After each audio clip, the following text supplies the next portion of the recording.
अब स्वामी जी, ज्यादा नमक हड्डियों के लिए भी ठीक नहीं है कहा जाता है, हड्डियां कमजोर हो जाती हैं, तो कई बार तो अचानक टूट भी जाती हैं। तो स्वामी जी, अब इसका क्या उपाय है?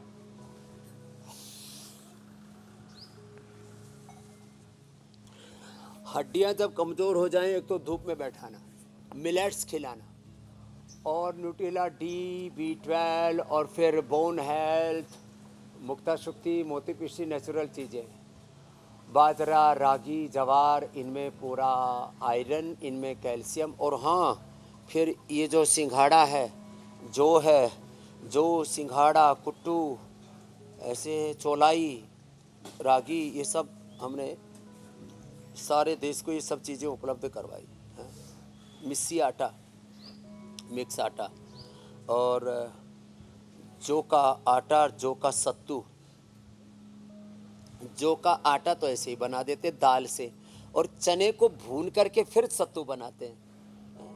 ऐसे गर्मी से भी बच जाओगे, लू लगने से भी बच जाओगे। थोड़ा प्याज के साथ, नींबू के साथ सत्तू पीना, प्रोटीन भी पूरा मिलेगा और सारे न्यूट्रिशंस मिल जाते हैं। इसलिए पहले गेहूँ देसी होता था, उससे देसी गेहूँ में चना और जौ मिला करके गो चने की रोटी खाया करते थे। हाँ, गोचनी बोलते थे। तो ये सब चीज़ें भूल गए, हम उसको याद दिला रहे हैं। अच्छा स्वामी जी, जो काला नमक है, फिर ये सब काला नमक का इस्तेमाल चीनी आदि खा के मुठिया जाते हैं, उसको घटाने के लिए भी करना पड़ेगा। अच्छा स्वामी जी, काला नमक का इस्तेमाल काफी काला नमक उतना अच्छा नहीं होता है, तो समुद्री नमक में ही त्रिफलादी डाल करके अच्छा प्रोसेस करते हैं। ये उतना अच्छा नहीं है। देखो स्वामी जी, बनाते नमक तो की हम भी बात हो रही है, साधा नमक भी देते हैं। चलिए अच्छी बात है कि काला नमक का इस्तेमाल बहुत जोश हम लोग करते हैं चाट में या दूसरे चटपटी चीजों में। स्वामी जी, नमक की इतनी बात हो रही है तो मैं अच्छा सोच रही थी कि नमक में जो अलग अलग एलिमेंट्स होते हैं, जैसे आयोडीन के बारे में आपने बताया, अब जो सोडियम है वो ब्रेन सेल्स में तालमेल बैठाता है, इम्यूनिटी को भी मजबूत करता है, बढ़ाता है। लेकिन दिक्कत बस यही है कि ज़्यादा मात्रा में लेने से दूसरी तमाम परेशानियां भी होती हैं स्वामी जी। तो अब इससे आगे बढ़ते हुए आटे की बात नमक कर में सारी चीज़ें होती है, नेचुरल आयोडीन होता है उसमें, नेचुरल सोडियम होता है, सब कुछ होता है उसके अंदर।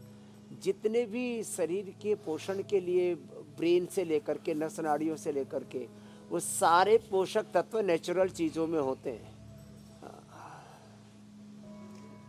हाँ, बस नियम वही है कि सब कुछ लिमिट में हो, सीमित हो। स्वामी जी, अब सफ़ेद आटे की बात कर लेते हैं, यानी कि मैदा। मैदे से बढ़िया बढ़िया खाने की चीज़ें बनती हैं, और नूडल्स, पास्ता, समोसा, जिसका आप भी जिक्र कर रहे थे, मटरी। लेकिन लोग जो हैं इन सारी चीज़ों का बहुत सेवन करते हैं। तो क्या अगर इसके सेवन को लिमिट कर दिया जाए, कम कर दिया जाए, तो भी दिक्कत है? जैसे हफ्ते में 1 या 2 दिन समोसा या मोमोज खा लें, तो क्या इससे भी दिक्कत होगी? तो देखो, पहली बात तो भाई, जब पता है कि ये सेहत के लिए अच्छा नहीं है, तो कभी कभार ऐसा मैं तो देखो, ये कभी कभार वाली भी श्रेणी में विश्वास नहीं रखता। अरे जो अच्छा नहीं है, अच्छा लगने और अच्छे होने में, टेस्ट के लिए नहीं, हेल्थ के लिए खाना है। और हेल्दी चीज़ों में ज़्यादा अच्छा टेस्ट होता है, ये मैं कहना चाहता हूँ। एक दिन डॉक्टर अनुराग मेरे लिए लेकर के आ गया, ये जो आप बता रहे हो ना, ये सब चीज़ें, इसलिए वो मोटा है और कुछ ना कुछ गड़बड़ घोटाला करता रहता है। तो मैंने सारी चीज़ें टेस्ट करके देखी, लेकिन मैं तो सच कहता हूँ, हमारी तो जो टेस्ट बर्ड्स है ना, वो उसके अनुकूल डेवलप ही नहीं हुए। हमने तो बचपन से ही बाजरे की रोटी, मक्खन, दही, छाछ, दूध, ये सब चीज़ें, लौकी तोरई की सब्जी, यही खाई है। बाज़ार से एक भी सब्जी खरीद के नहीं लेकर के आए, और कभी भी ये सब उल्टा पुल्टा किया नहीं। तो देखो, मैं एक बात तो ये कहना चाहूँगा, मेरी तरह से यदि आप हमेशा के लिए अवॉइड कर सको तो बहुत अच्छी बात है। और कभी खाना भी हुआ तो ये जो मठरी बता रहे थे, और एक मटर बोलते जी, अरे साहब, वो एक के बाद दूसरा आदमी 100-200 ग्राम चट कर जाता है। एक के बाद 2-3 समोसे चट कर जाता है, रुकता तो नहीं ना ये मैदा वाली चीज़ें। और अब तो वैसे आटे से भी बनाने लग गए, मिलेट्स से बनाने लग गए, तो मिलेट्स और आटा उसका विकल्प है। लेकिन वो जो मैदा ना में जो कुरकुरापना आता है ना, क्रंची क्रंचीपना आता है, ऐसी बिस्किट में भी यही था। ये तो बिस्किट इंडस्ट्री में और फूड इंडस्ट्री में इस मैदा का विकल्प आटा और मिलेट्स हो सकते हैं, ये हम पहली बार लेकर के आए, इसलिए सारा आज यहाँ पर ही प्रदर्शनी लगा रखी है। ये कोई प्रदर्शन के लिए नहीं है। मैं कहता हूँ अभाव में, दबाव में, प्रभाव में किसी से इन्फ्लुएंस होकर के कोई चीज़ का प्रयोग मत करना। आप सही गलत का विवेक रखना।